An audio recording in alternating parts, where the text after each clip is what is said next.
freak. Terrorizes. Wait till they get a load of me. Every punk in this town is scared stiff. Hey, who is this guy? What are they seeing up there? Oh, my God. Wouldn't hit a guy with glasses on, would you? I don't know who you think you are. What are you? I'm Batman.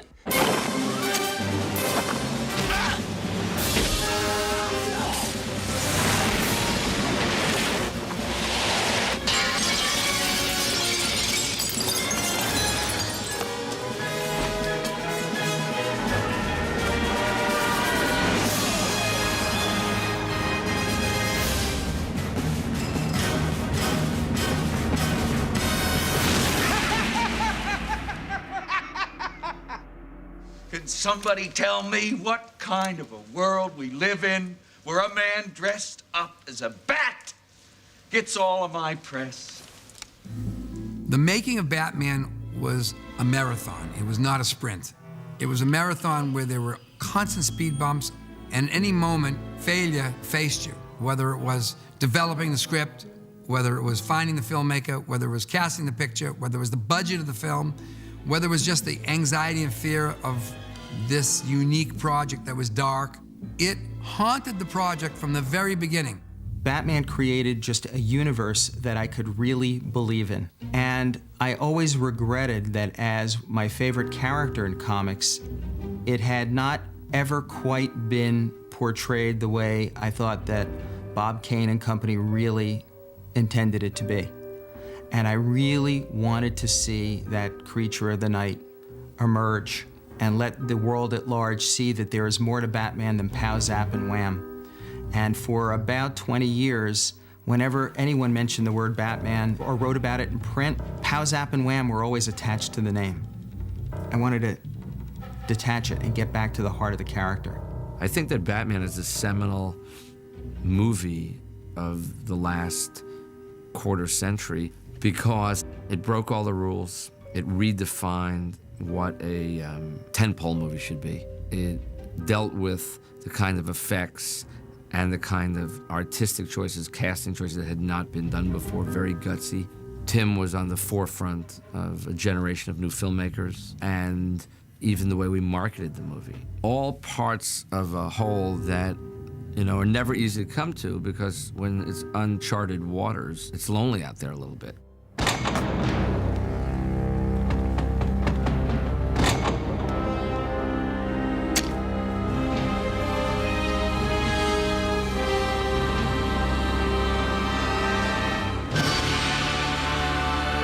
In the early 1970s at Indiana, they had an experimental curriculum department at the College of Arts and Sciences. And the deal was this: if you had a course that was non-traditional that you wanted to teach at the university and could then appear before a panel of deans and professors and convince them that your course was worthy of academic credit, you could wind up teaching a very unique course to college students for credit. This to me was a golden opportunity. I decided I was going to teach the world's first college-accredited course on comic books. The dean, with his eyeglasses sitting right at the end of his nose, looking down at me over them, said, "So you're the fellow who wants to teach a course on funny books at my university? Mr. Uslan, I appreciate what you're trying to do. I used to read comic books all the time. Superman was my favorite when I was a kid. But comic books are cheap entertainment. They're junk. You can't convince me that they're modern-day folklore or contemporary mythology." And I looked at him and I said, "Are you familiar with the story of Moses?" He said, "Yes." I said, "Could you summarize for me the story of Moses?" He then said, "All right, Hebrew couple had a son, firstborn. The firstborn were being killed, so they put their infant son in a little wicker basket and sent him down the River Nile. And he was later discovered by an Egyptian family who raised him as their own. And then he grew up, he became this great hero to his people." I said, "That's great. You said you read Superman comics?" He said, "Yeah, I used to read them all the time." I said, "Do you remember the origin of Superman?" He said, "Sure. Planet Krypton was about to explode. And a scientist and his wife take their infant son and put him in a little rocket ship and send him to the planet Earth, where he's discovered by the Kents, who raise him as their own." And he stopped, and he looked at me, and he said, "Your course is accredited." Well, my life changed rather quickly because one day, shortly thereafter, I get a call, and it's from Stan Lee. I thought that was so great. At last, somebody was recognizing comics as a valid form of communication and entertainment. There are few colleges now that don't have popular culture courses, and so many of them concentrate a great deal on comic books, movies, television, the usual. But comic books are now lumped in with the others, so I think that's terrific. I got a call from Saul Harrison, who was the vice president of DC Comics in New York, and he said, everywhere we look, we're reading about your comic book course, and this is a great thing for the whole industry. We would like you to work with us. We'd like to fly you into New York and talk to you about ways we might be able to work together. And that was the moment I said, my next dream in life, I want to produce a definitive, dark, serious version of Batman as a movie, the way Bob Kane and company really originally intended him back in 1939, as a creature of the night, someone who stalks criminals from the shadows. That's what I wanted to do, and that's what I set my sights on right at that moment. As the fates would have it, I wound up getting a job with United Artists in New York City. It was the only studio based in New York City at the time, and I had the great fortune of meeting Ben Melniker. My son Charles told me that a young lawyer with whom he was working at United Artists said that he would like to talk to me about Batman. I tried to explain to Ben how I thought Batman could really work as a movie, why it was important to do it dark and seriously, that we could really reinvent the whole genre of what is a comic book movie, what is a comic book superhero. I did tell him that I thought his ideas were absolutely electrifying. And the next step, of course, was to make the deal with DC Comics. We did make the deal to secure an option on the motion picture rights, including animation, but excluding television, for Batman and all of the characters in the Batman world. And on October 3rd, 1979, Batfilm Productions, Inc. was formed, the deal was signed, the money was paid, and I thought we were off running to the races. Much to my surprise and chagrin, I was turned down by every single studio in Hollywood. These studio people we approached didn't like the project. And after maybe 5 or 6 or so of rebuffs like that, the thought occurred to me. A person I knew, Peter Guba, and his partner, Neil Bogart, had a company called Casablanca. I put the call in, and I don't think I had more than a 2 to 3 minute conversation with Peter when he said, "Get Michael and come out here right away." I think it was about 3 days later, we were in Los Angeles, pitched the whole thing in person to Peter, and he said, I get it, serious, dark, this is what we're gonna do. Go into our business affairs guy and don't leave here until we have a deal. And about 3 days later, we had our deal, and thus began what would turn out to be a 10-year odyssey to bring Batman to the silver screen. At that time, we were associated with Universal. The property itself was a DC comic, and DC was part of Warner Brothers at that time. And we looked at the project, presented it to Universal as a project to develop, and they passed on it.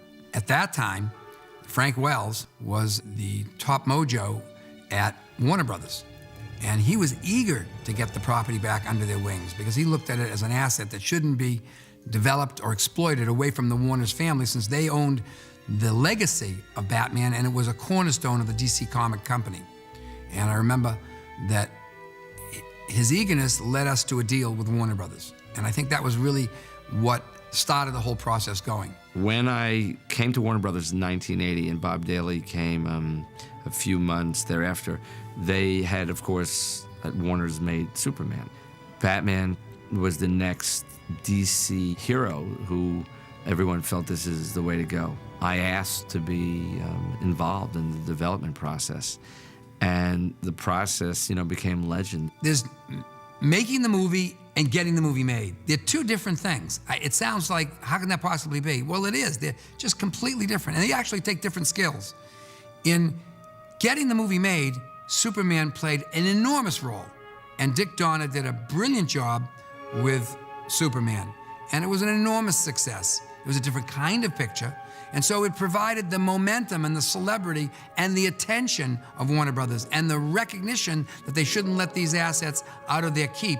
Superman was a kind of a trailblazing movie in the sense it was the first big-budget comic strip that ever made money. Conventional wisdom said that comic strip movies were not going to make money. That first Superman movie was superb, and it brought families in, not just little children. It made people realize, hey, these are more than just little comic strip characters. These are fascinating characters, and they're incredibly imaginative, and they're visually exciting. The biggest obstacle was trying to find a tone and direction, and for us all at the studio to agree on that. We went from various extremes. You know, Joe Dante, who went on to direct many movies, including Gremlins at the studio, and Ivan Reitman, who did Ghostbusters. Many people wanted to be involved with the creation of Batman and writing and directing. They naturally wanted to follow up Superman with Batman, and I was sort of a logical choice. But it pretty quickly became obvious to me that you couldn't write Batman and Superman the same way. They're totally different characters. When I created the Batman in 1939, he was a dark, brooding vigilante, and his general genre changed in the mid-60s with the advent of the television show in 1966, where it became campy and comedic. And I prefer, if I had my druthers, I'd rather have the dark, profound, mysterioso Batman rather than the comedic one. I think Batman had been haunted by the 60s show for years after that show had ended, and I don't think there was any way to shake that in the public's mind until some of the better-known comic book works of the mid to late 80s came out. Around the time that Frank Miller's Dark Knight Returns came out in '86, that really charged up Batman's look, and it really redefined the character as a dark, grim, and gritty character. Once movie producers saw that, they said, yes, that's the Batman we want to do. We want to return to the very early, stylish, artistic roots of the character, and that's something that the audience hasn't seen, and it looks nothing like the old mid-60s serial. By and large, the translation from the comic book to film or to television has suffered the more it's gone away from its source material. That is, the campy old TV show of Batman was essentially mocking the source material, but it was much campier than the comic book had ever been. If you look at the most successful superhero movies of recent years, they've been the ones that are truest to the old comic books. It went through so many iterations of screenplays that at some point, the screenplay, and I don't remember whether it was the first year, the third year, it was definitely more like the fifth or sixth year. It was a time when we stopped giving out the comic books, and we stopped really, dealing with the toys, and all the rhetoric kind of like flattened out, and somebody was saying, okay, show me the money, meaning show me the screenplay. I want to see the words on the page. Project had been kicking around for quite a while, and had been at Warner Brothers, and I think they had done a couple of scripts. They had talked about, all kinds of different approaches. They were going to do an Art Deco period Batman. They were going to do a comedy Batman. They were talking at one point, if I'm remembering properly, about Bill Murray as Batman and Eddie Murphy as Robin. In The Hollywood Reporter was a story about Batman may not be made because the script was just rejected by the studio, and if they don't come up with a better script, then they were going to shelve it, and Bob was devastated by that. He prayed for somebody to come along to get Batman back on its feet, and the someone was Tim Burton. Well, I'd been working at Disney, did a couple of short films, Vincent and Frankenweenie, and there's just kind of languishing there at Disney with not really much to do, and this person, Bonnie Leaf, worked at Warner Brothers, saw my short films and was very supportive of me, and actually, kind of helped get me my first movie, which was Pee-wee's Big Adventure.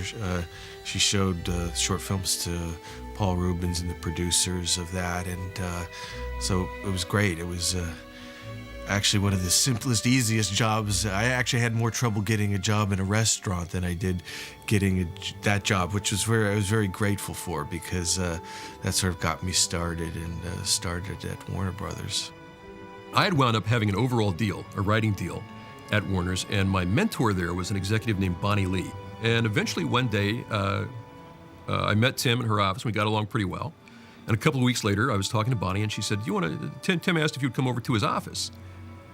And I said, sure, I'd be happy to. So I went over to Tim's office, and we sat around and shot the shit for a while. And at the end of the meeting, he says, well, would you be interested in taking a look at this Batman thing? And I said, finally, yes. Yes, I would. If you insist, Tim, I would be willing to take a look at this Batman thing, just as a personal favor to you. I got to working on the script and got to working on the thing with Sam before Beetlejuice was released. I mean, because I actually, didn't quite get the green light until Beetlejuice was released. I think they were sort of waiting to see. I mean, they believed in me, but I think there was that final piece of the puzzle, like, well, did his last movie is it going to make some money, And so once the first weekend, once Beetlejuice opened, it looked like it was going to be a relatively, be okay. That's when we got the green light to do Batman. I mean, I'd been working on it, though, up until that point. Here came along a fellow in Tim Burton who liked the original material and liked the comic material and had a sensibility, because he was a graphic artist. He came out of that milieu. So he had a sensibility about the material, and yet he'd already made films, and quirky, unique films. There was a danger in that because it didn't look like what everyone thought it was. But the value of that was the imagination and the intuition took everybody to another place. And what he baked into the process was the most important element in a film. He built risk into it. He said, I'm going to take this to another place where there's not a lot of certainty. I'm going to give you variety. And that scares people, scares studios, financiers, and it did all the way up the food chain till the very end. But that was the component that helped, that very risk component helped get it made and helped make it what it is.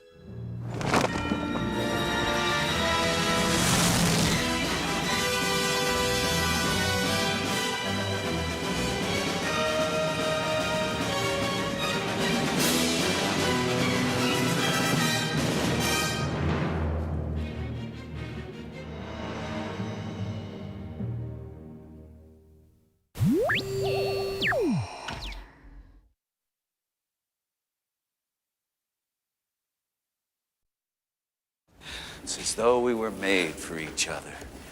Beauty and the Beast. Of course, if anyone else calls you Beast, I'll rip their lungs out.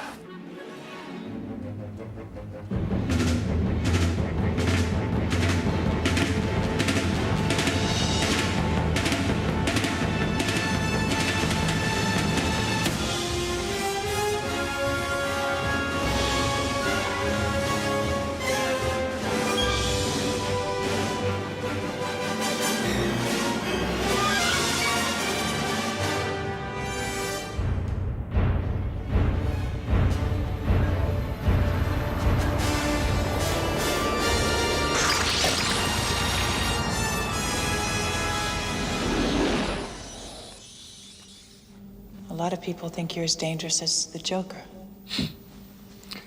He's psychotic. Some people say the same thing about you. What people? I liked the Batman character because I could relate to him. I related to the duality, the kind of hidden side of a person, the two sides, light, dark side, the kind of internal side, not speaking much, lonely. That's something that just I could feel, and it's always nice to feel the thing that you're working on, so you can bring something to it, or at least emotionally relate to it. So it's those elements that did it for me. Tim has an incredible visual imagination and a wonderfully dark, twisted sensibility. So I think that his own sensibility was very, very much in line with Batman as we at DC Comics saw him. And after many failed scripts and many attempts somehow to realize Batman with different directors as well, Tim was the right director and Sam Hamm was the right writer to write the first draft of what eventually became the first Batman movie. The idea that interested us most was to go back to the original Bob Kane notion. And we thought that that was the version that would give us sort of the most entree into the story that we wanted to tell. To go kind of dark and mysterioso meant that we could also say we're going back to the roots of the character.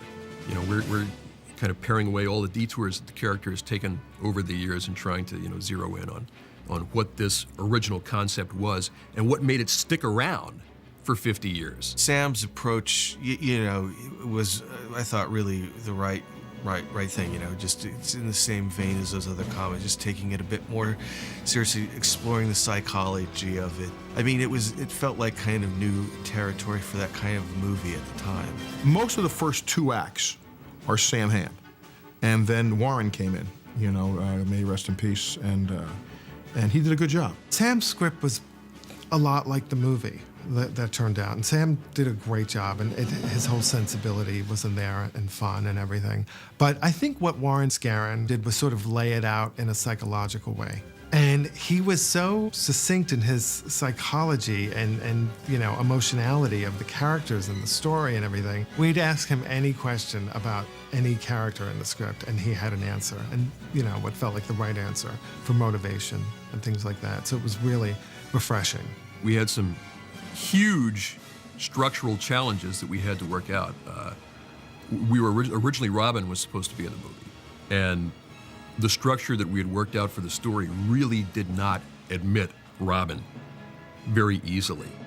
I think almost everybody across the board just was happy not, you know, no Robin. I think I can't recall one person that was going, we got to have Robin in this. There's also a historic reason why Robin shouldn't even be in the first picture, and that's because the first year that Batman was created in the comics, he worked solo. He was created in May 1939's Detective number 27, and Robin didn't appear until Detective number 38, so he did operate for just over a year on his own, and by the movie reflecting that, all it really does is correctly capture the mythology of the characters. I think the process was a normal one, but somewhere along the line we just realized it had to be authentic. That's the word. We wanted it to be darker. Bob Kane got in the process. You know, we did a lot of homework with Jeanette Kahn, who was running DC in those days. We all encouraged each other to stick to what the real Batman was. And of course, Tim was the key to that. If Burton had fallen out of the project would have collapsed. When you add a component in that's so vital to it, and it gets going, and that person were to move away from the project or leave it or abandon it, it's very hard to get another vision keeper. It's very difficult, not impossible. But at that stage, with that kind of quirky project, with something that was becoming so much of his vision, that it was difficult. Now we had a balancing act. We had to keep him in and keep him very aggressive and active on the project, and yet we didn't want to let the project run away with itself. So we're balancing a lot of forces in getting this film made. 67 take one. Action. Excuse me. Could you tell me which of these guys is Bruce Wayne? Well, I'm not sure. Thanks anyway.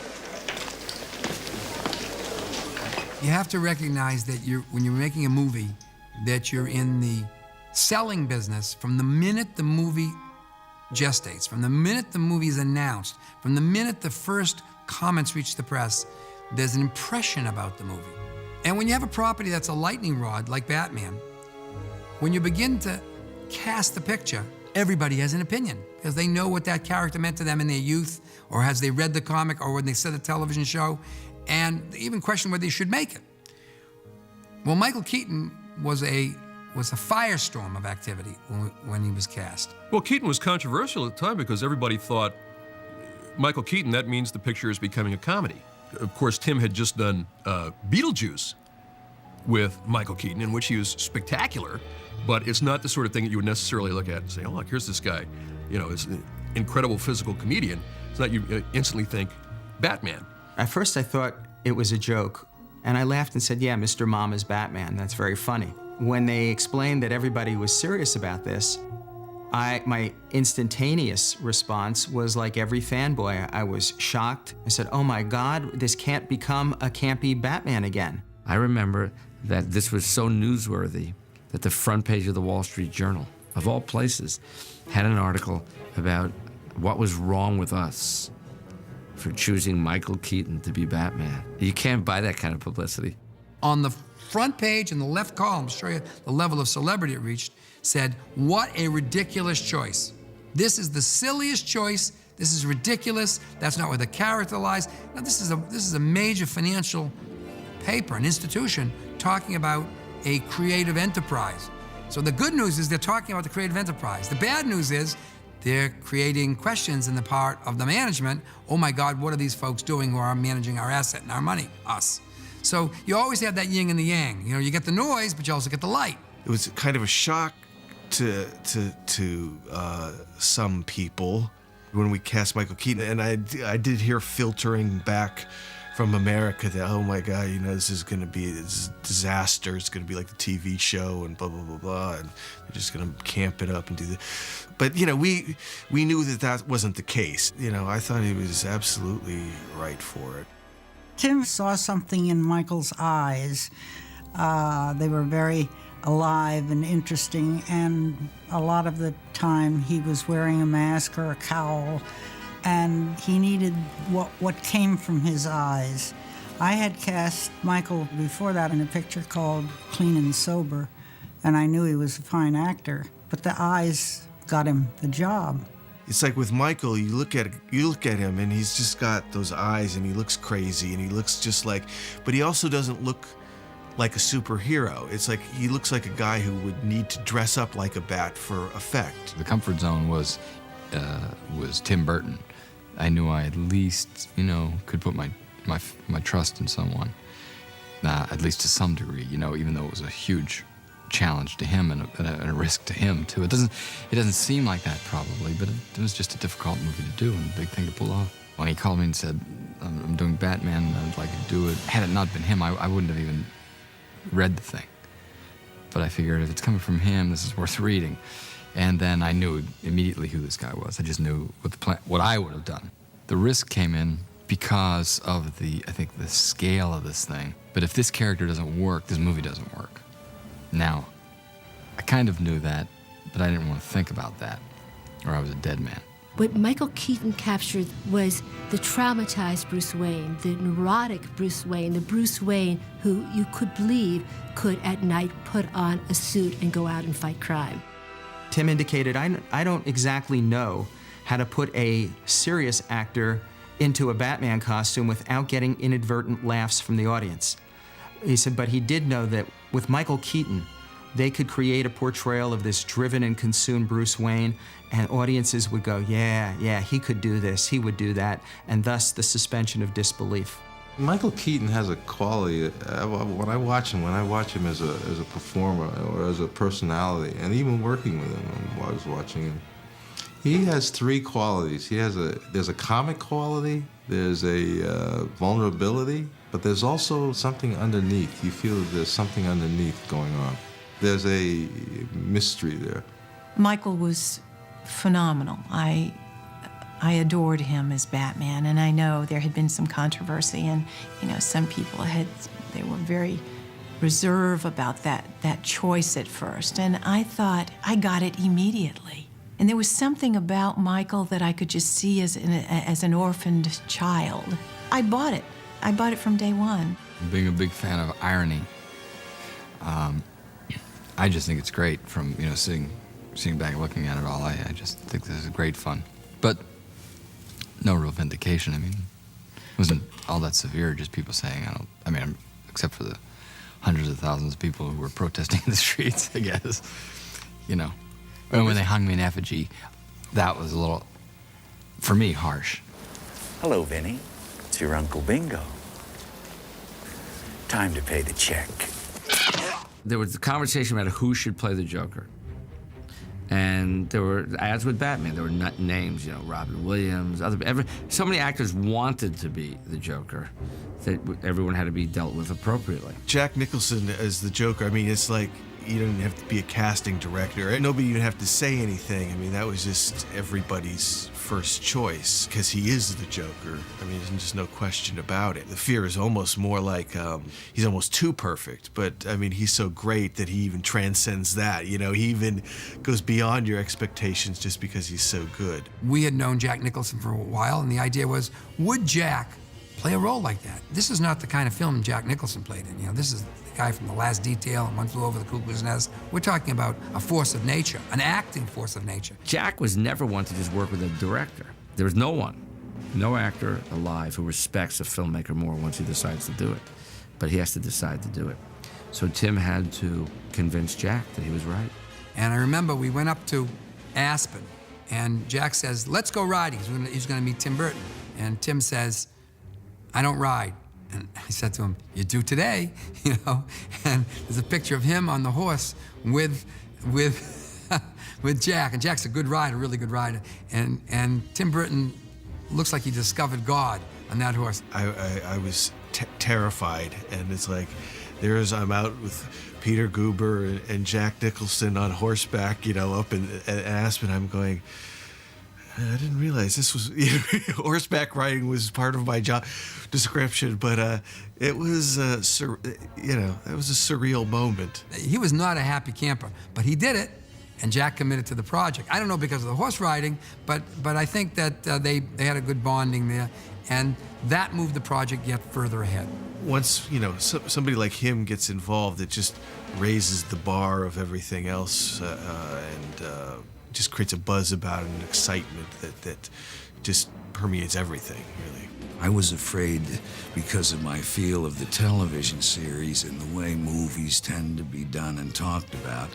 I didn't want this to go through the normal, let's brighten it up for the kids, you know what I mean? I thought this was a very strong, in every way, transitional movie about the genre, and really why they wanted me in there. You know, in other words, on a superficial level at that moment, it gave it, oh, this is not just another cartoon movie.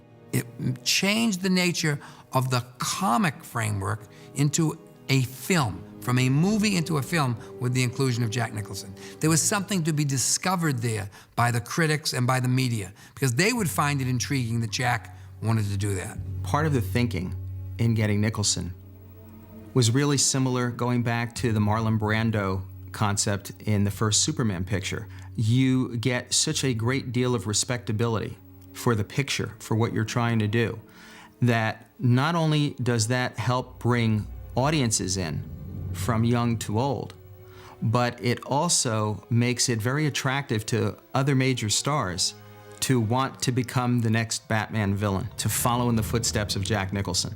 When Jack entered the movie, the balance of the movie started to shift a little bit. So you wanted to, you know, play to your strengths. You know, the Joker became a little bit more than he actually was in the earlier drafts, which is only smart. You know, you make the changes. It's no different than a sports team making the adjustments at halftime or something like that. To this day, I always took this performance more seriously than probably anybody in the world, because I looked at it that way. My early experience told me from working for an audience full of children, the more you scare them, the more they like it.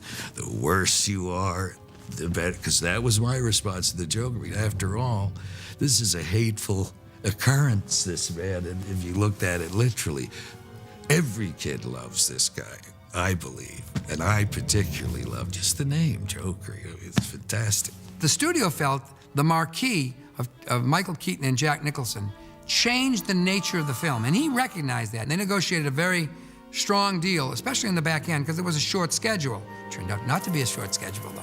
And because of his presence, and because of his performance, and because of the weight of his existence, really, he made an incredible, indelible imprint on that genre and on that film, and made a lot of money, and deservedly so. Hi, I'm Vicki Vale. Vicki Vale, yeah, photographer, Vogue, Cosmo, yeah. Listen, if you want me to pose nude, you're gonna need a long lens. Vicki Vale was originally Sean Young.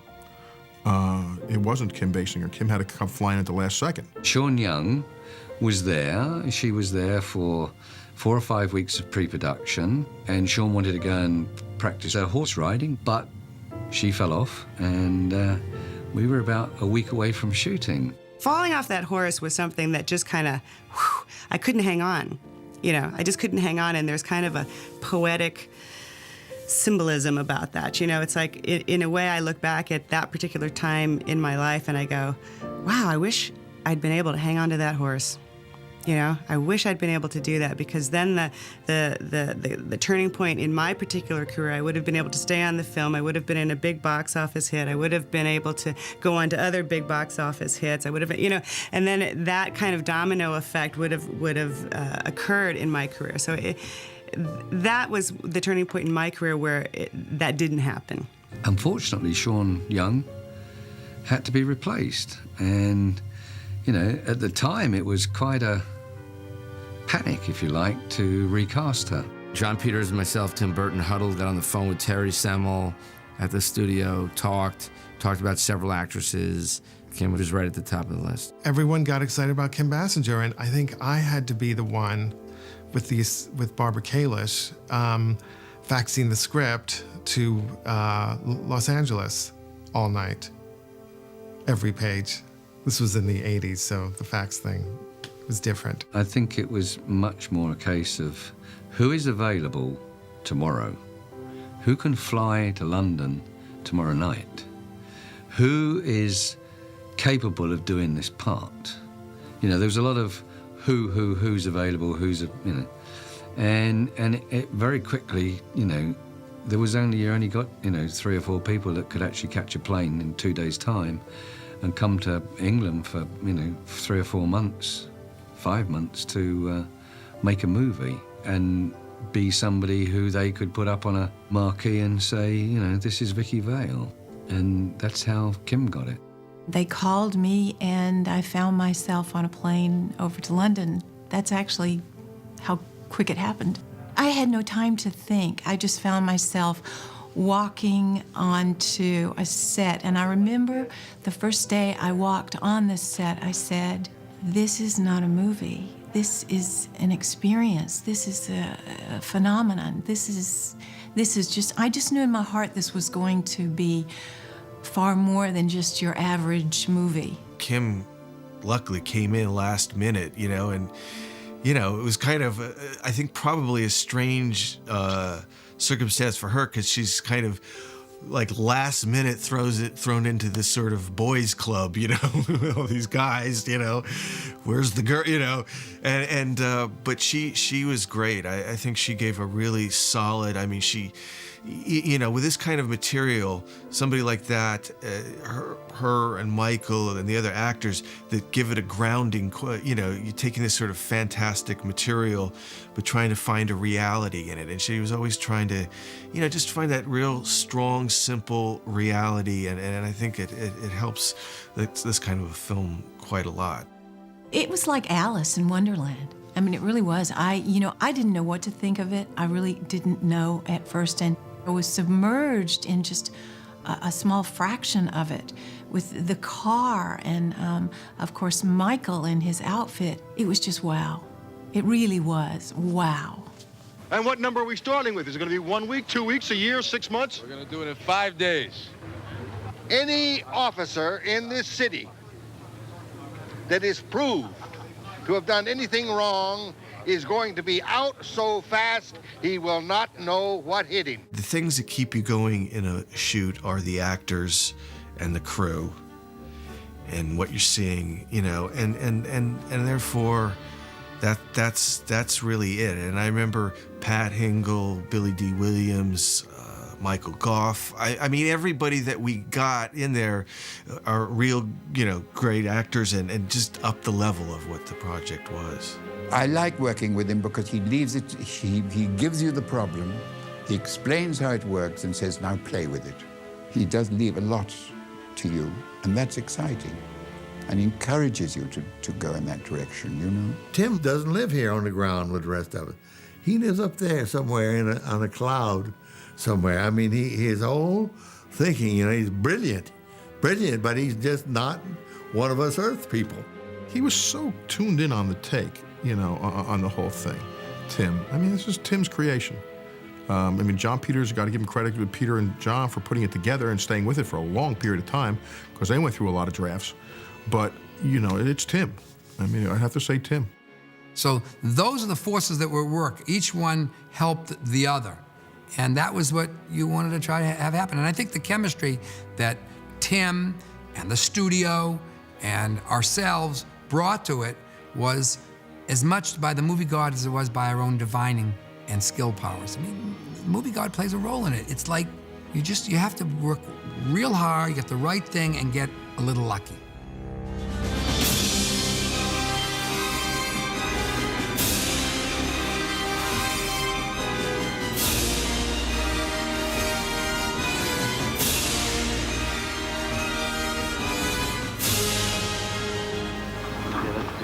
That's all we need it for. Long pop there. Oh, yeah, wonderful.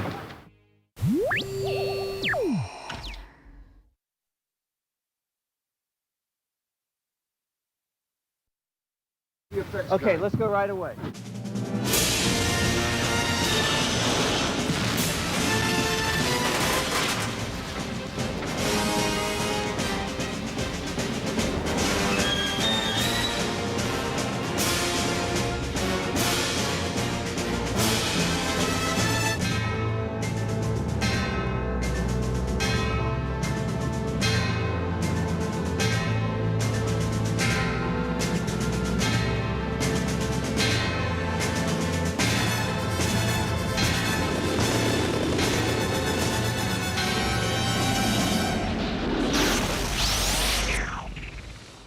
Again, Michael, it's what you're suggesting is an interesting thing, because you don't want it to look like you want it to look like you're wounded, but you're still going for it. Do you know what I mean? At the time, people tend to forget Batman was the biggest movie of all time, most expensive movie. And there was a lot of people's careers riding on this thing, especially at the Warner Brothers end. A lot of money involved in this thing. The set at Pinewood Studios was spectacular. There was nothing like Gotham City. I can't quite explain why movies like this are difficult to keep track of, except to say they are enormous. And I'm amazed at Tim and everyone else who worked on it. I mean, everyone else who worked on it, because everyone has to kind of keep up with it. One of the things I think I had about this movie is I knew how big it was going to be. You know, I knew this. For instance, they had a good feeling about it, but in the area which I'm involved in, I don't care, but I mean, it also cost me some dough. They were totally unprepared for the level of the success of the movie. It was Tim's vision. It was his eye.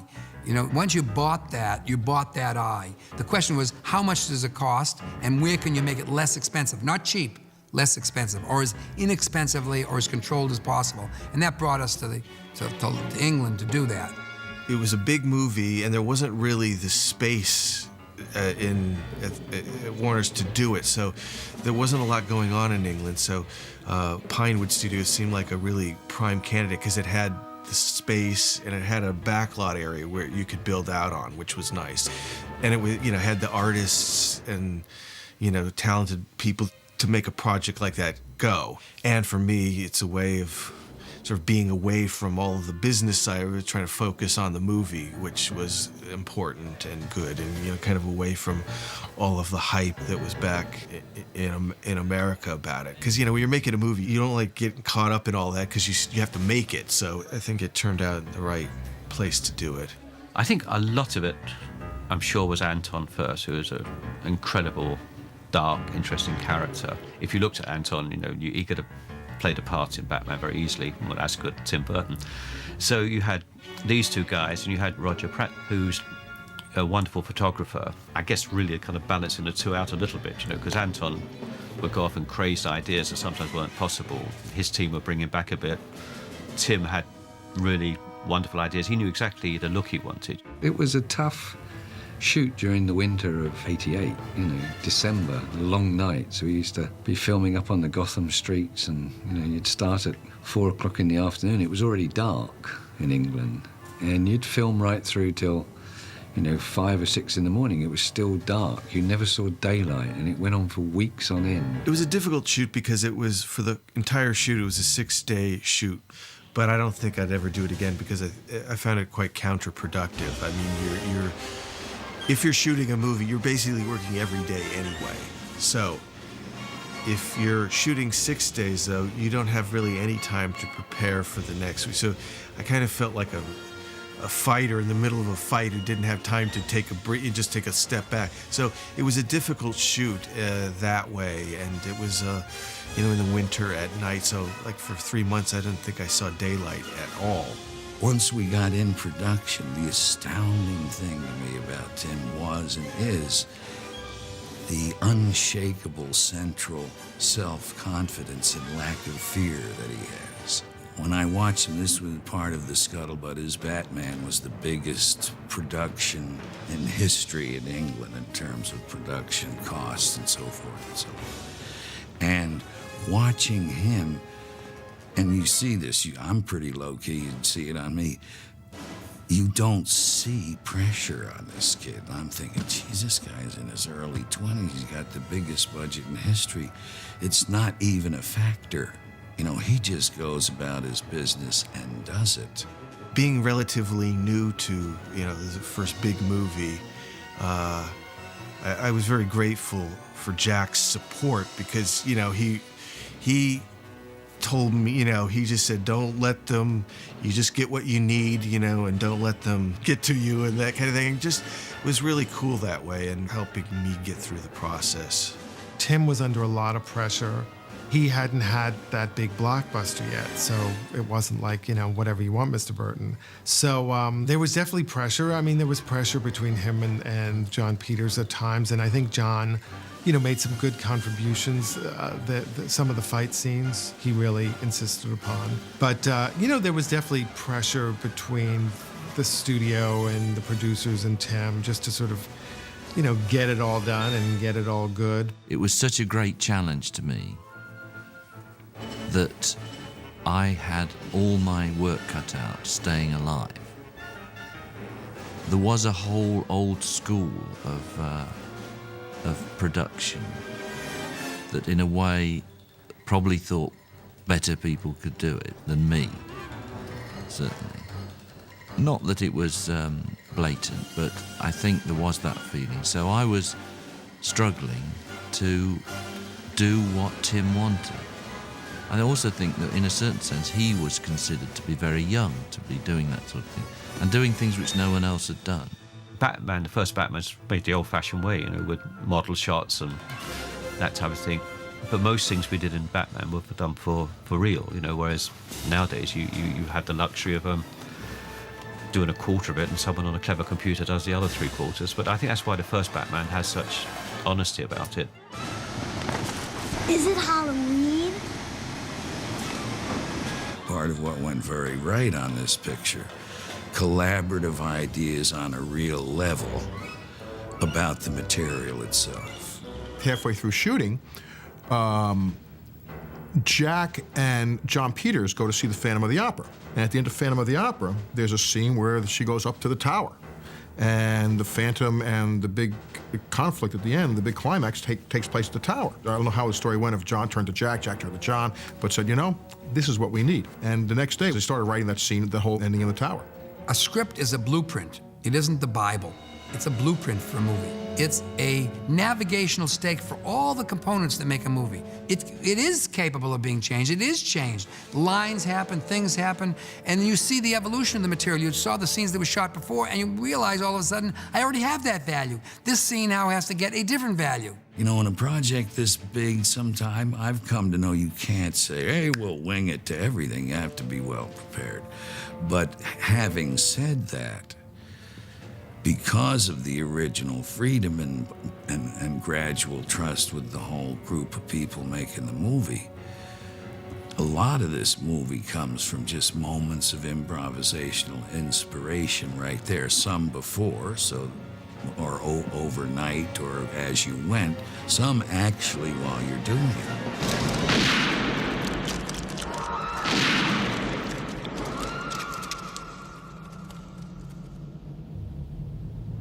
I plead innocent. Didn't do it. Didn't do it. I did not have the Joker being the murderer of Batman's parents. That was something that Tim had wanted, from early on, and I had a bunch of arguments with him and wound up, talking him out of it for as long as I was on the script. But once the script went into production, there was a writer's strike underway, and so I wasn't able to be with the production as it was shooting over in London, and they brought in, other people. There's certain little punch-up things you want to do, dialogue here, this, a little bit more Joker this, Batman that, little things. But those little things end up sort of turning into big things, and it also has to do with budget and things and what can we do, what can we not do. By suggesting a few little changes sometimes, it sometimes has a tendency to kind of just... In fact, some people complain that, by letting Vicki Vale into the Batcave, that was too much. So, it's a difficult crowd to please. And I didn't write that one either. I mean, I've been asked about it so many times. That's the one that they asked me about. It's, how could you have Alfred just let Vicki into the Batcave? And I have to say, I agree with you. That is Alfred's last day of employment at Wayne Manor. The shooting schedule had gotten to the point where things had to be kind of wrapped up quickly there, and that's how that came about. The idea that the script changes, of course it changes. It's just the blueprint. And of course actors ad lib, and of course the lighting changes, and of course opportunities arise. That's why it's called filmmaking, you know what I mean? You're making something, it's the process that makes the magic. We work give and take together.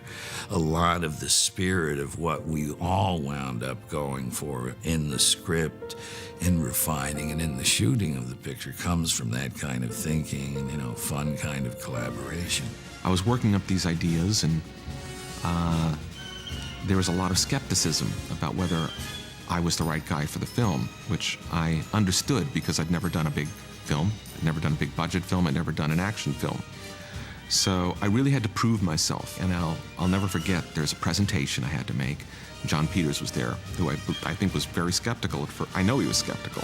And Tim was there, and I was playing this idea and that idea. It was a little bit scattered because that's the way my brain works. And John didn't understand this process, and I could see his face was like, I could already see like the bubble over his head. Wonder if this composer is available or that composer.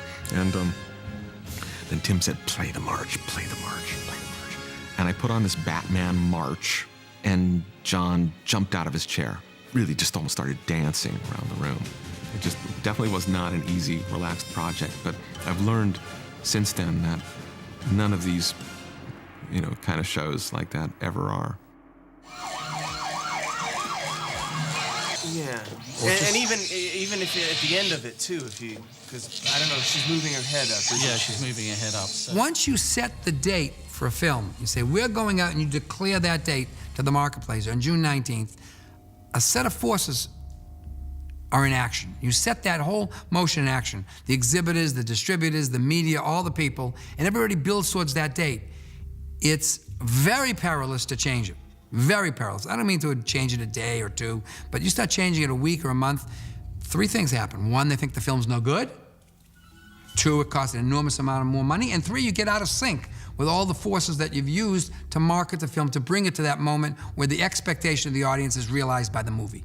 So what you really want to look at is, once a studio picks a date, it creates a lot of force for you, but it creates a lot of drama around you. It's hard now to explain just how unique the anticipation was for Batman and the explosive nature of the fans and the movie-going audience as it was gearing up and getting closer and closer to its release date.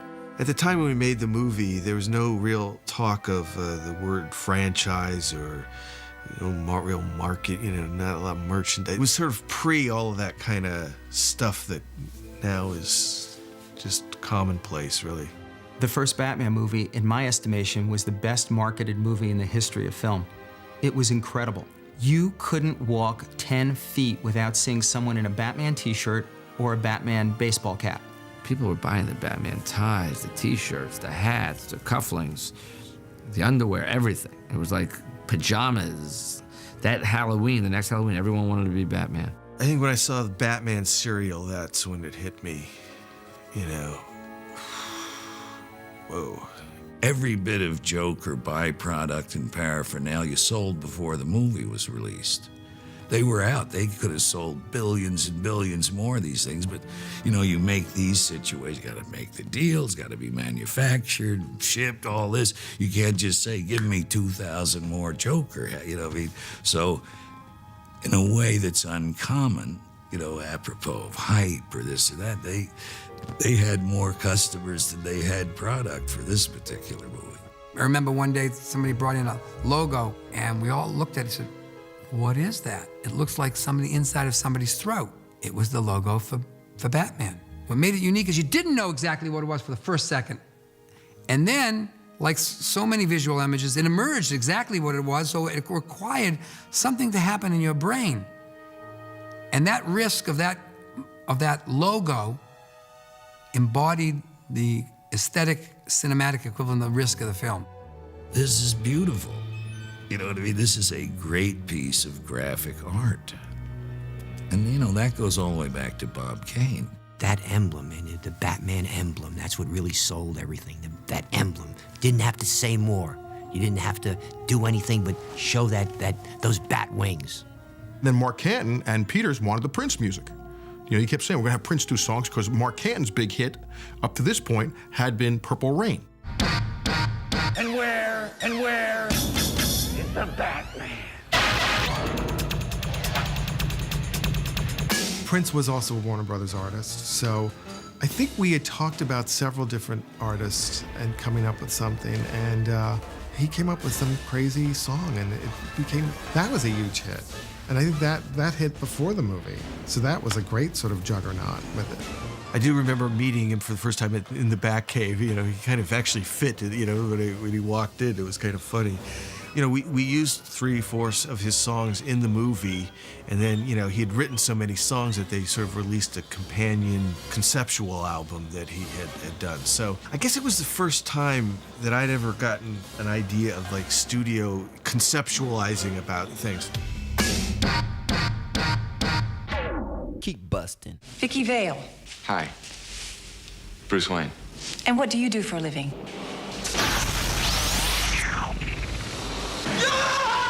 We cut this 30-second trailer. We took it to Westwood, and we decided to test it by just sticking it in front of an audience. And we did, and we got a standing ovation for this trailer. It was such an incredible demand to see that trailer that movie theaters were being contacted to find out what time the trailers were showing, and people were paying to see movies they didn't care about just to watch the Batman trailer, and then they got up and they left the theater. I'll never forget that trailer. Such an amazing trailer they put out, the first trailer for the movie, which some people call a teaser. I flat out call it a trailer because it showed a lot of footage and kind of give you a hint of the plot. They really literally could have had somebody come out with a chalkboard and just wrote Batman. That could have been the whole trailer, and all of us would have been like, ah! I remember sitting there watching what must have been maybe 90 seconds of the trailer on TV and going wow, that looks great. Nicholson looks phenomenal and scary, and the suit looks good, and the darkness and the world, I was thinking oh, this rocks. This is gonna be really, really good. It was meant to kind of stop the negative rumor mill, I think. It was a way to kind of stop the campy camp talk. It, of course, unfortunately also became the hot item at comic book and science fiction conventions as people started paying up to $25 just to get a copy of the trailer. Bus stations where the posters were being broken into, and people were taking the posters out. There was a dearth of posters all around that had to continually be replaced. Something very different, something very big was brewing. And again, it comes back to this masterful marketing strategy that the studio had put together. I can remember the single piece of hype that I did, though. So now the year it's coming, this is the way I felt about this movie. The year it's coming out, I'm down to the Oscars, where all of show business is there and so forth. And I run Jack Valenti, friend of mine, comes up to me. I'm in the toilet catching a break downstairs, and Jack comes up and says, well, he's very enthusiastic, man, the Batman. And into my head flew this. I looked him in the eye and said, Jack, let me tell you something serious. There isn't a single person in the movie industry qualified to estimate the top on Batman. He said, what? You guy, what? You know, the movie's not out yet, but this is my idea of street publicity. You know, I got Jack Valenti, I know. And sure enough, that show was not over before the story was starting to come back to me from the people who were at the Oscars this year. So I knew I'd done a real good job of guerrilla promotion with that one. Once the ball gets rolling and people can perceive it's going to be successful, everybody climbs on the train. Everybody wants a piece of the action. And in this case, the distribution group saw that they could make a lot of money because they had a lot of what's called pent-up desire about the film. Not just curiosity, desire. Not just interest, but definite interest. Number one interest, seeing it first, and across a broad core. A very wide age audience was looking at it. And it was both male and female. So the idea was to get it as wide as possible, as broad as possible, as fast as possible. And this was one of the first films, if not the first film, that set the stage for one of these mega releases. You know, a large number of screens, a very concentrated media push in that week area in order to grab all the money in and create a firestorm, create something that would feed on itself rather than having to be fed by further advertising. And it was a bold stroke. The idea was one which said that if there was a failure, it would be on a grand scale. I remember the stories when the theater owners first saw Batman on the preview, and they were scared. They were scared because it was so dark and people didn't know how it was going to go. You know, the theater owners were generally older people who were conservative, and, you know, they wanted a real happy, and Batman wasn't that. But to the young and to everybody else, it was a different experience. It was exciting. We couldn't have been happier in the summer of '89. I mean, it was so wonderful to see another DC comic book character on the big screen in a way that did things that movies did that we couldn't do in the comics, and yet at the same time were true to the underlying material. That was a thrill. Holy Hollywood premiere. It's the LA opening of Batman the movie. Maybe the almost full moon Monday night made the thousands of fans waiting outside the Westwood Theater batty. Some staked out choice viewing spots days earlier just to see the Bat stars come out. The night of the premiere was a very touching moment for both of us, especially Bob. As the car started to turn and we saw, it was like New Year's Eve on Times Square, and Bob looked at me, and even now I get a chill talking about it because his eyes just welled up with tears. He had never experienced this before, you know, and he was thinking, later he said to me, why would so many people like turn up for, you know, something I create? I mean, he just he couldn't fathom it. He really couldn't fathom it. But it was just so very touching because that meant the world to him to have that many people turn out. I think the premiere was on a Monday night in Westwood, and by the Wednesday, there were people camped outside the theatre waiting for the movie to open on the Friday. And by Friday, there was a line around the whole block. People dressed up and makeup like the Joker and all sorts of things. It was quite amazing that everybody had been caught up in this whole Batmania thing. Well, no, I think you can really prepare yourself because it's a surprise. I think it's always a surprise to me whether it's a success or failure. I mean, I get equally shocked by both. You know, when you're making a film, some things are in your control and then some things are out of your control. So you try not to dwell too much on the things that are out of your control. George Martin, the great Sir George Martin, I should say, who was the great producer of the Beatles, was once interviewed and said, the great thing about the Beatles is they were of their time. And I think that's important of any blockbuster, of any huge success. You have to be of your time. The timing has to be right. And the timing was right for Batman. Tim and everybody who worked on that film had pulled it off. The wheel had been reinvented. The whole genre of what we had considered to be comic book movies and movies about superheroes was turned on its head. And this movie truly succeeded. Not only is it that moment of realization that you're one of the few lucky people in this world to have your dream come true, but that everything you had been fighting for really, from the very start, 14 years, 10 years in the actual process itself. Everything you hoped and dreamed would happen, happened. On viewing this movie, a lot of what's in the movie I had never seen until I saw the movie. I certainly had never seen a lot of it put together. I mean, I knew my part for many reasons was there in spades, but, you know, I was as entertained as almost the rest of the audience by what he did elsewhere that I wasn't involved in. We caught the spirit. See, it's that balance of Grand Guignol understanding the difference between being really bad and being really bad. You know what I mean?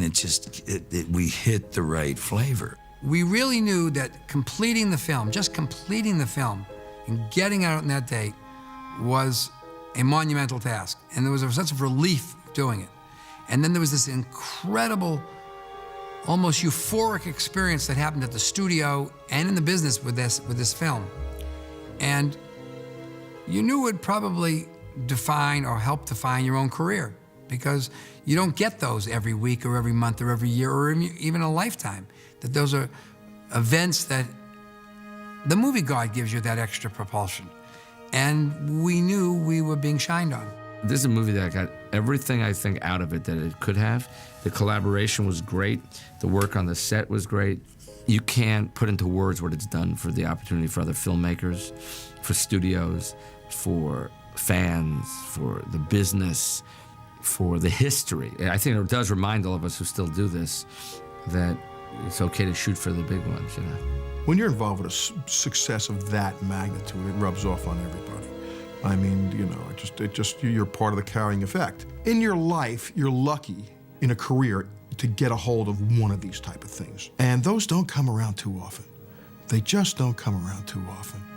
And you do appreciate every second of it. My only disappointment was I wasn't in the second one, or the other ones. I thought it would make things easier, funny enough. I thought, well, you know, I've had a couple of successes, so it's going to get easier. And so I learned my lesson from there that it was not, and it would never become easy to get a film made.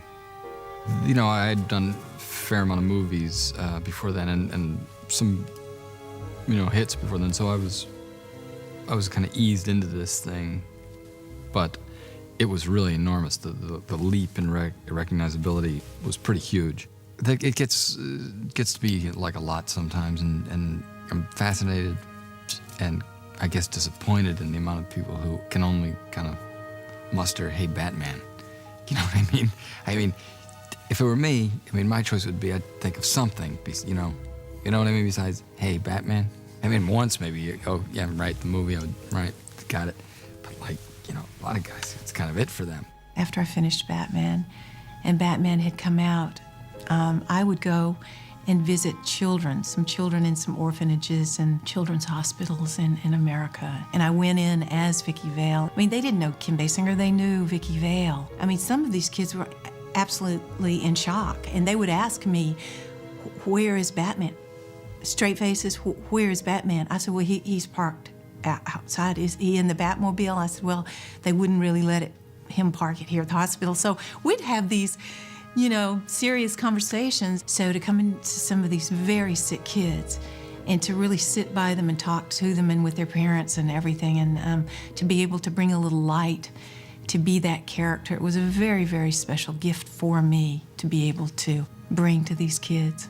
I can't tell you how that made me feel. Batman fits into the dream of the young person. Batman fits into the entertainment desires of the old person. And as the fans grow older, they have a nostalgic feeling of how they felt about this project growing up over the years, and it never leaves them. So you have a generational audience all at one time. It's like they never get tired of baseball, they never get tired of Batman, and I don't think they ever will. I mean, like I said, I feel good. I remember, you know, when we first did the first one, I did feel like, you know, it felt like new territory for the comic book movie, you know, going for the more, you know, because a lot, that's what I got out of the comics, because especially when you're a teenager, you're feeling lonely and angst-ridden.